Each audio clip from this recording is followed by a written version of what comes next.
So if you don't want these inconsistent results, you have to have some dictator who's going to impose it, to just push aside one of the alternatives. In other words, to express this in still other terms, it's impossible to have a social consensus. There are always some individuals who will disagree. And if you have a social consensus, it means that some individuals have imposed their own preferences on other individuals. So even if you, that's one of the limits of democracy, of the democratic Leviathan. Thomas Hobbes wrote that Leviathan represented, I quote, the multitude, end of quote, of the citizens, such as to achieve, and I quote again Hobbes, a real unity of them all in one and the same person, end of quote. So Thomas Hobbes thought that there could be such a thing as a real unity among everybody,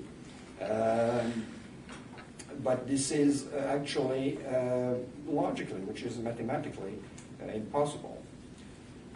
So my conclusion is that I'm not necessarily as opposed to democracy as Jan has proposed to us. I think democracy is much overrated.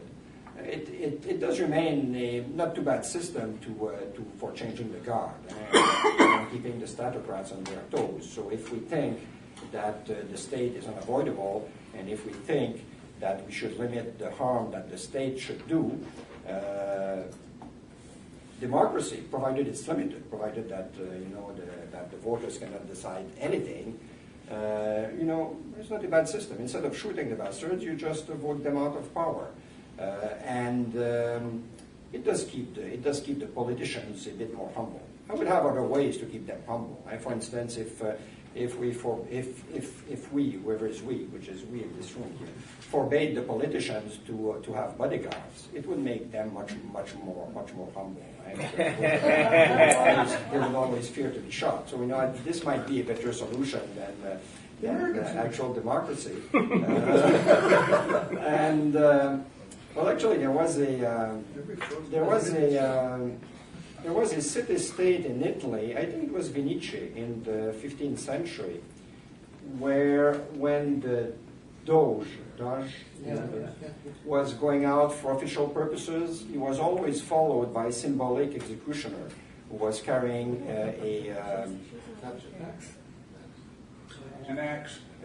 Yes, this big thing that the dead carries. Yes. Just as a reminder that if he became tyrannical, that's what would happen to him. So, this would be another idea. Each time Harper goes out in public, he would have some symbolic executioner following him. He would have no bodyguard, mind you. He would have none of these are syndicats. He would have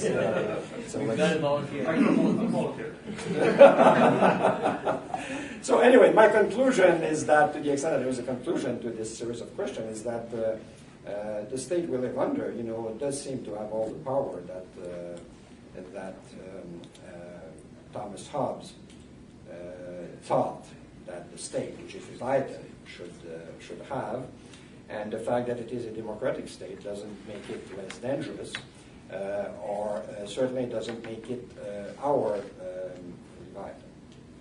So I promise you that I will have more questions and answers. So here's the end of my questions. One of the other observations, you mentioned the 15 to 20% working for the states directly. Under any kind of imagined democratic control, we're only looking at less than 1%, aren't we? The people that we elect.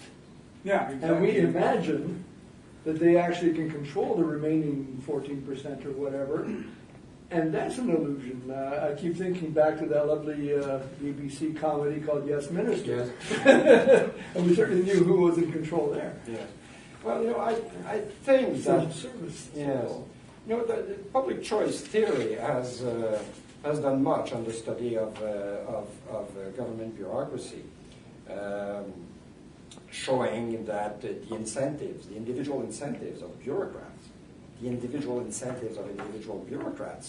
are most often towards an increasing of the size of the state. Just because, if their own bureau is larger, they are going to have more perks, more chances of promotion, and this sort of thing. And they've certainly played an important role in the growth of Leviathan. The fact that they are unionized, of course, has helped a lot, because it has helped making sure that they got, the best of the deal in the growth of the state. They were getting more of the division of the exchange in the growth of the state, as it were. Even if you assume that the taxpayers got something, the bureaucrats made bloody sure that they got a big part of whatever efficiency they were creating. And there is no question that the state could not be Leviathan if it did not have this army of bureaucrats. Just imagine, just do the following mental experience. Imagine that tomorrow morning, that all Ottawa politicians, and to make sure that we have no replacements, all the candidates in the next election are killed. So there is no more politicians in Canada, and this would have happened to the Supreme Court also. So there is there is nobody to call an election except for Election Canada if they want to, but the rules would probably not be very clear. And my guess is that you can very easily imagine a situation where nothing would change. It would just continue as it is now. The bureaucrats would continue finding new projects, new regulations, and this sort of thing. They might even not need law. They would just proceed by regulations. They don't need law right now. Yes, they barely need laws right now, and so not much would change. And lots of people are while on the other hand, imagine that tomorrow all the bureaucrats, all the government bureaucrats in Canada had disappeared. Oh, yeah. This would be a major change for a very simple reason. Not only could they not imagine new laws and regulations, but they could not enforce the ones they have.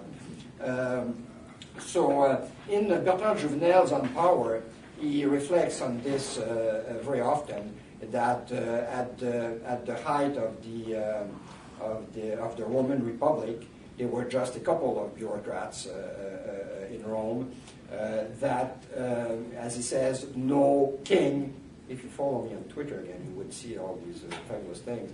Because I quoted this from Juvenal just a few days ago, that no king ever had a police force as powerful as that of modern democracies.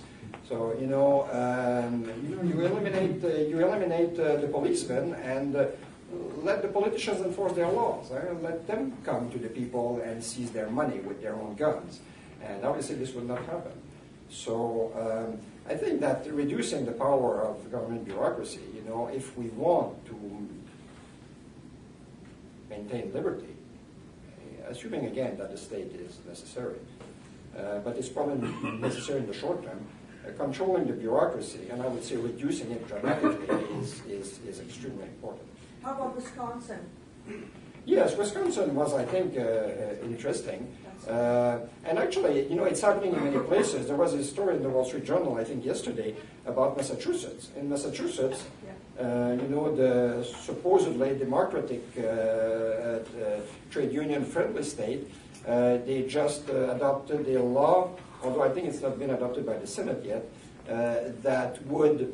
the intention is good. It would prevent bureaucrats from negotiating their health insurance conditions. There is a bit of a probably the trade unions are not very concerned, because since they would still be able to negotiate their other working conditions, then it's very simple. They just negotiate higher salaries, and they can pay higher premiums on their state guaranteed health insurance. But still, it does show that there is a movement, and I think this movement is very important. I think that I could elaborate on this if you want to, but I think that right-to-work laws are basically liberticidal, because they prevent employers who would want a trade union or who would want a trade union that prevent people who are not a member to become members. So there is, I have problems with the state attacking private trade unions, but with the state attacking public, I think it's very difficult not to find just just good reasons for doing this. Maureen has a question, and then Norris after that. One of the things you didn't talk about was the way the state funds itself. I mean, since about 1914, 1915, as a temporary war measure, we've had now permanent income tax. If it hadn't been for the permanent income tax, don't you think we never would have gotten a government this size? Well, the income tax is indeed very convenient for the state to raise money. And it's not only convenient for raising money, by the way, but it's very convenient for a surveillance purpose, because every individual has to file an annual income tax report where you basically tell the state everything about you. Or if you don't tell the state everything about you, they can't ask for everything about you if they audit you. I think that the income tax has been one of the big battles that were lost by liberty-loving people, and one of the great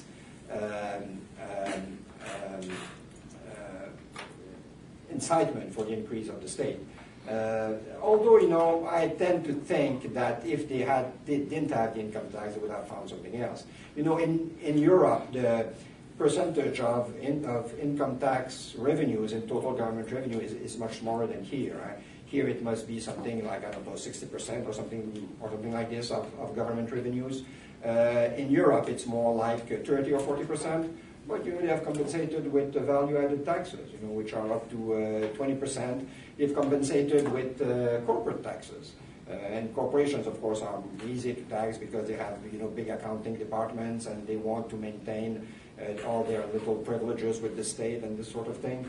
So, I like Frank Shudorov's idea that income tax is the root of all evil, but I would say that it's only one root of all evil, and I think Leviathan would have found that.